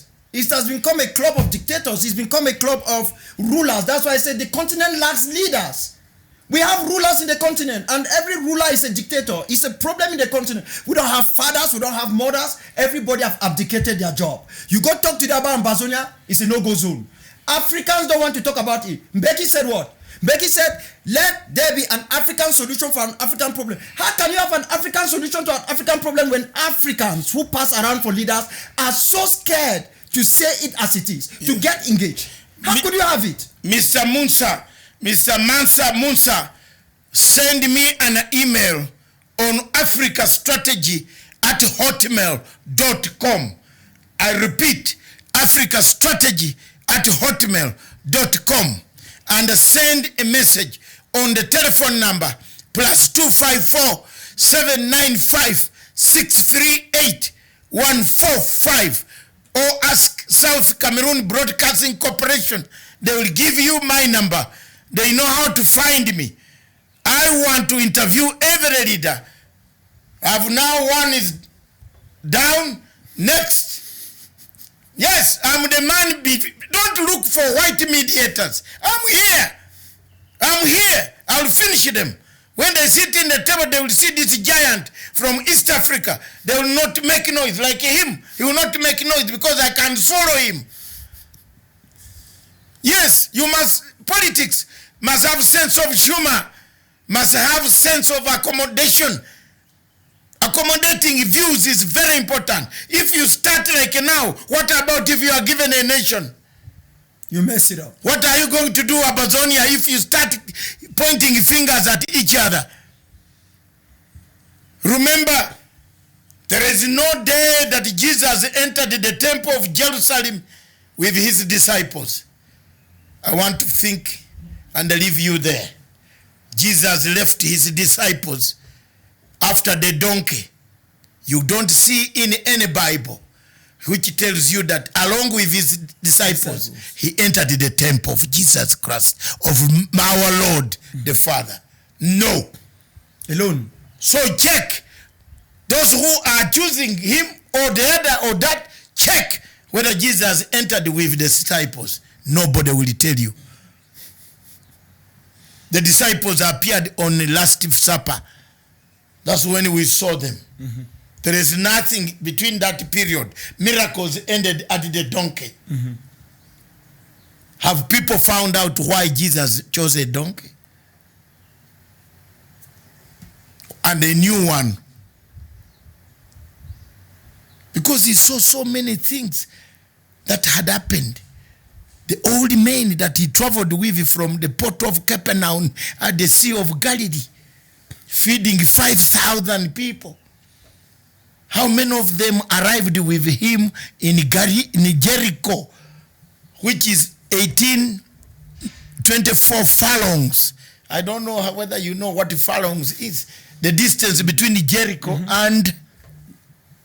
That is what they use as a measuring. Measure those days. In those days. Before Jesus Christ came to existence. Ladies and gentlemen, let's take a clap for none other than Dr. AKWANGA. Man from Ambazonia himself. A man who has suffered quite a lot in this struggle. A man growing up. A man telling you that however much you insult him, he's not going to give up looking for peace. He's not in Kenya to look for anything else but to sensitize people on the happenings of what is taking place in Ambazonia and the peace in Ambazonia. Thank you. Thank you very much, Dr. AKWANGA. Thank you very much, Brother Masanga. Yes. It was a pleasure. Yes, Thank the you. same to me. Thank you very much.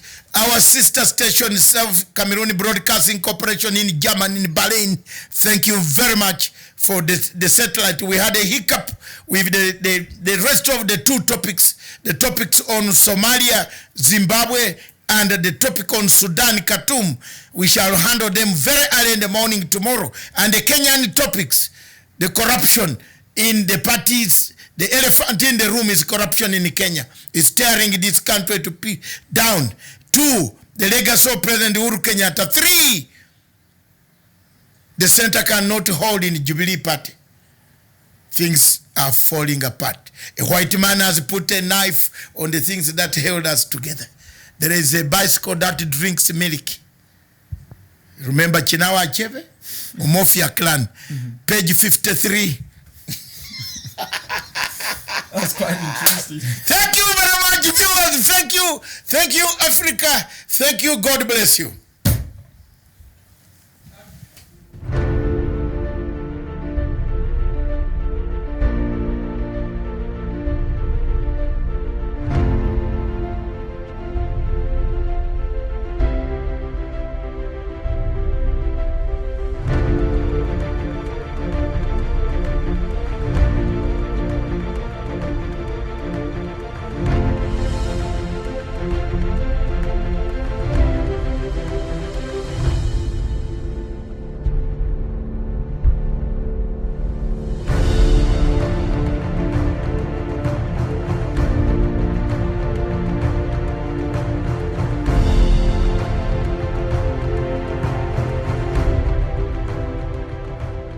must be our goal and our guide. And all that we strive for as a human family, dignity and hope, progress and prosperity, depends on peace. But peace depends on us.